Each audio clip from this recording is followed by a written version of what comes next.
Hey everyone, my name is Sean Arnold and welcome to another episode of Yu-Gi-Oh! Online Ranked Duels. Today I'm continuing the week of Yosenju, and before I do anything else, I want to respond to a comment which I got on my video that I put up yesterday. And this is from a comment from a gentleman named More Lotum, and he asked, why don't you use pendulum monsters? And this is followed up by a comment from someone named Neji JPX, and he says, I noticed that as well. He plays a lot of rogue fun decks, which is fine, but I'd like to see him switch it up and use a newer deck with some pendulums. Now, first of all, when I first read More Lotum's comment, I thought he was referring to the pendulum monsters for the Yosenjus. Typically speaking, the pendulum monsters in the Yosenjus that are available for Yosenjus aren't typically considered to be very good. The reason why for this is because if you were to look at most modern pendulum decks in the current TCG environment, what makes them unique is that all of the monsters they use, or pretty much all of the monsters they use, are pendulum monsters. Now, for those who know how pendulum monsters work, when a pendulum monster is destroyed, such as the way Raigeki, my opponent's trying to destroy my pendulum monster with Raigeki right now, when a pendulum monster is destroyed, it is sent to the extra deck. Now, when you do a pendulum summon, you can either special summon all the monsters from your hand or all the monsters from your pendulum deck that fit between the level scales on your field. Yosenjus, however, don't follow this. Because the majority of the main monsters in a Yosenju deck are not pendulum monsters, they're effect monsters. Typically speaking, a lot of people don't like to run the pendulum variant of Yosenjus.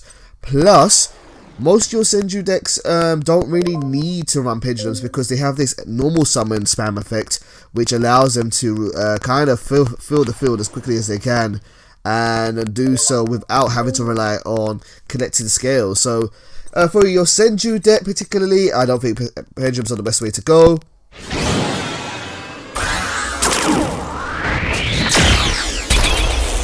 But I would absolutely love to run pendulums or learn more pendulum decks, and I am doing so on my Yu-Gi-Oh! Dev Pro series. This week I'm going to be running a brand new pendulum deck called Abyss Actors, learning how to play those, and I'm going to be giving that a try. So anyone who wants to see me running a different type of deck, feel free to check out my Dev Pro series or check out some of my live streams where you'll see me doing some different types of decks there.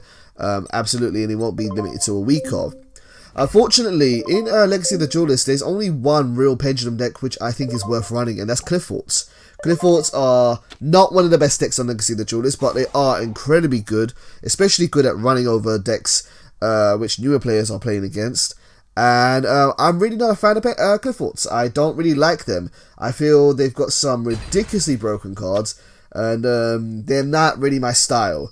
But besides Clifford's, there really isn't a decent pendulum deck worth running on Yu-Gi-Oh! Legacy of the Duelist until we get an update.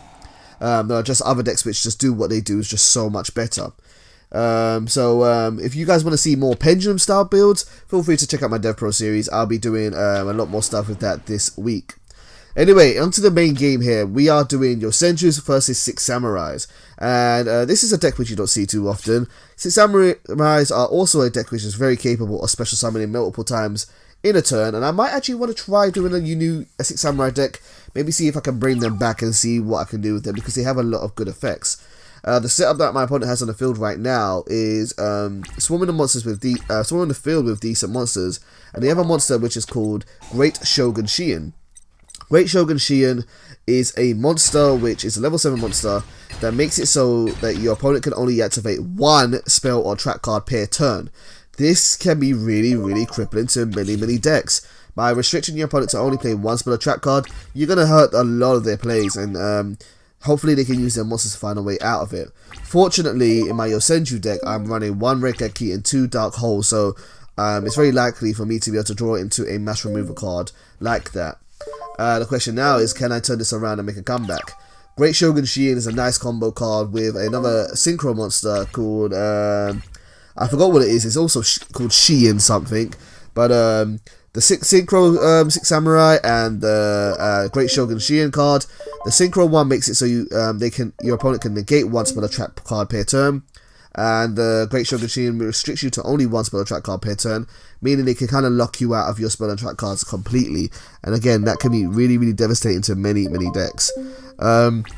The downside with 6 Samurais though is that they struggle with comeback plays, and if you can clear their field like I've done so, they've got to build up their resources again, and it can take a long while. However, that being said, I also need to build up my resources because I haven't really got all the combo pieces I needed, and I really need to get like one more Yosenju monster so that I can start using Kama's effect and start searching out things for my deck. But I do use one of the Yosenju pendulum monsters. I do use Yosenju Sinju L. Yosenju Sinju L has a pendulum effect and a monster effect. Its pendulum effect is if it is in the pendulum zone and your Yosenju monsters are to be destroyed, you can destroy that card instead.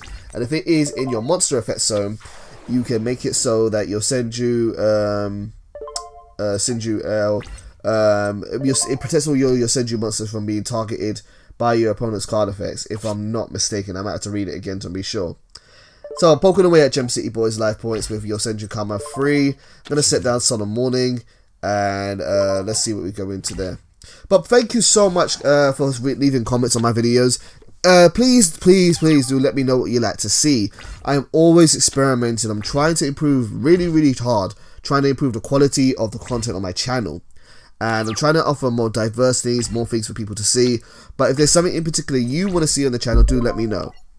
In regards to deck requests, I have a huge lineup of deck requests or decks to do. I have Mermails coming, I have Fire Fist coming, I have oh man, I'm gonna have to look up the list myself again. I have what's the other one? Bujins coming.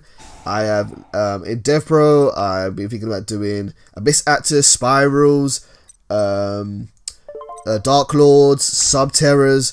There's a whole load of decks to go around, and I am trying my best to kind of cover as many as I can. But like I said, if people specifically say, "Hey, I want to see this," then let me know, and I will do my best to get to that. So fortunately now I've got Yosenju Kama 3 on the field with Yosenju, I think that was Sujik, which gave it a nice attack boost, and I'm going to search out a Kama 1. This has been pretty much a one-sided game. Since coming back from the 6 Samurai Swarm, I've kind of got what I needed to do, the pieces which I needed, and Yosenju is such a good deck for searching. I can't wait until this week is over so that I can then try this on Dev Pro.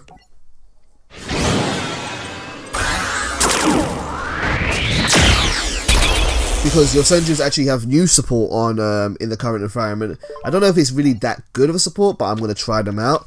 And I want to see how they stand up to the current environment, because I think they're really good. I think they're actually a really solid deck. I think this type of deck with maybe something like Kaiser Colosseum or other types of similar floodgate card decks could be really good. Lose a turn. Oh my god. Yosenjus with lose one turn. Woo! Lose one turn is a continuous spell or trap card which negates the effect of a special summon monster and turns its battle position to defense when it is special summoned. It's a really great floodgate card, and because it's not like skill drain and negates all effects, I can run it in the Yosenju deck and not have to worry about it because my monsters typically normal summon themselves. There are so many new cards which I love to try out Yosenjus, and yeah, really eager to try that out. So my opponent's playing Shi and Smoke Signal. He's going to add a level 3 or lower 6 Samurai from his deck to his hand. And then I think he's going to normal summon. And I'm seeing that we're getting close to the end of the video here, so I'm having a feeling he's probably going to maybe either disconnect or rage quit. Yeah, but here comes Sun and Morning. And I get the feeling he's probably just going to disconnect or surrender at this point there. But guys, thank you very much for tuning into this episode. I know it's a little bit shorter. Let me know if you like the shorter episode or you prefer the longer ones, and I'll try and work around that. Thank you.